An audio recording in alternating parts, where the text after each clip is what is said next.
रास्ते का पत्थर। एक राज्य का राजा अपना राज्य बड़े सुचारू रूप से चला रहा था। वो अपनी प्रजा की समस्याओं के निपटारे हेतु सप्ताह में एक बार दरबार लगाता था तथा अपने नागरिकों की समस्याओं का समाधान तुरंत या जल्द से जल्द कर देता था।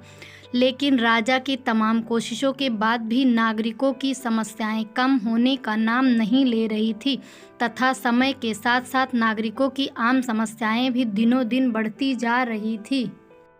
एक रात राजा ने बिना किसी को बताए वेश बदल कर अपनी प्रजा की परीक्षा लेने की योजना बनाई और सुबह अंधेरे में साधु का वेश बनाकर नगर के बीच पहुंच गया तथा कुछ सोचने के बाद राजा ने बड़ा भारी भरकम सा पत्थर रास्ते के बीचों बीच रख दिया और फिर पास के पेड़ के पास ही छुप कर देखने लगा कि आगे क्या होता है।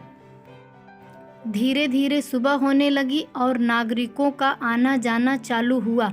लोग पत्थर को देखकर पत्थर के साइड से निकलने लगे, लेकिन भीड़ बढ़ने के कारण साथ लोगों को आने जाने की तकलीफ होने लगी और लोग धीरे धीरे बातें करने लगे। पता नहीं कौन बेवकूफ़ पत्थर को रास्ते में छोड़ गया। कुछ बोलते कि सब परेशान हो रहे हैं, लेकिन कोई भी ऐसा नहीं है कि राजा के पास जाके शिकायत कर दे कि राजा पत्थर को हटाने की व्यवस्था कराएं। कुछ तो राजा को गालियां देने लगे कि यहाँ का राजा ही निकम्मा है, उसे ये भी नहीं पता कि उसके राज्य में जनता कितनी परेशान है, सड़कों के हाल कितने खराब हैं। हर कोई किसी न किसी कारण को लेकर एक दूसरे को कोसे जा रहे थे।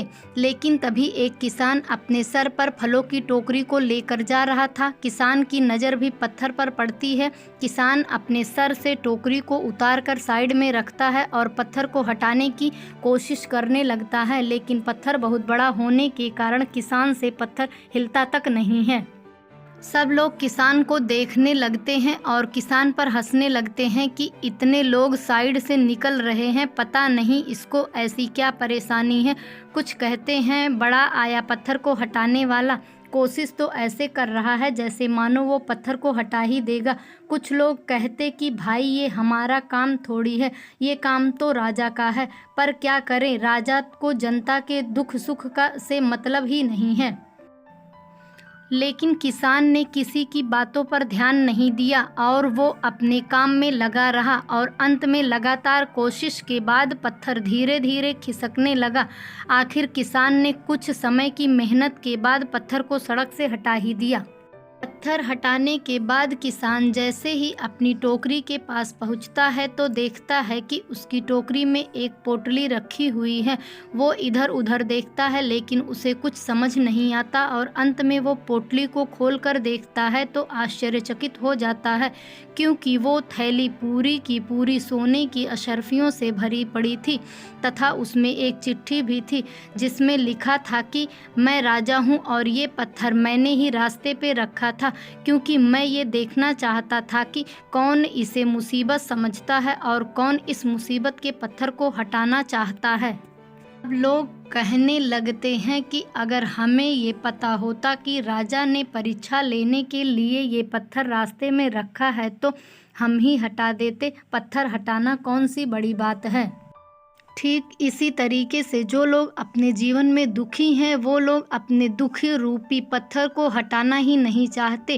किसी न किसी पर दोष लगाकर या कोई न कोई बहाना लगाकर दुख रूपी पत्थर को ढोए रहे हैं। हर दिन किसी न किसी दुख की दुहाई देते हुए रोए जा रहे हैं।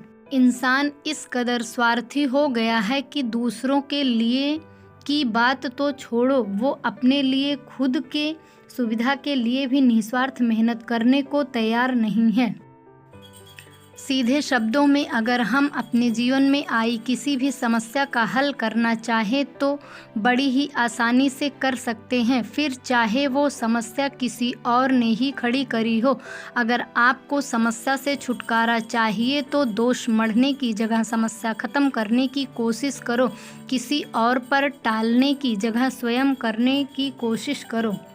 इस कहानी से आप क्या सीख रहे हैं? कमेंट करें, शेयर करें, सब्सक्राइब करें।